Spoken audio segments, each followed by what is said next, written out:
ওয়ালাইকুম আসসালাম। হ্যাঁ ভালো আছি, তুমি কেমন আছো? হ্যাঁ ভালো আছো না? আচ্ছা তুমি কার সঙ্গে আছো? ওই মাদার চোদের সঙ্গে। ওই মাদার চোর তো এতই হারামজাদা। ওই শুয়োর বাচ্চা, ওই তো লটির বাচ্চা। ওই সাওয়াচুদির বেটা মাগিল লিসা, এতই মাগিল লিসা। ওই হারামজাদের আমি সামনে পাইলে একটা এমন একটা চটকানি মারবো, শালা মাদার চোদ। শোনো, তবে কি আছে, ওই মাদার চোদ ওই জায়গায় আছে নাকি? ও আমার কথা সব শুনতিছে। ওই সাওয়াচুদির বেটাকে শুনে শুনে আমি বেশি বলবো।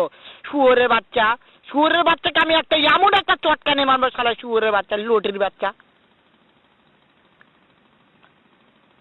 তাই নাকি? ওই শুয়োরের বাচ্চা আমাকে মারতে চায়? শুয়োরের বাচ্চাকে আমি দেখা সাক্ষাৎ হলে পালাই, শুয়োরের বাচ্চাকে আমি এমন চটকানি মারবো, মাদার চোদ। আমি থামা।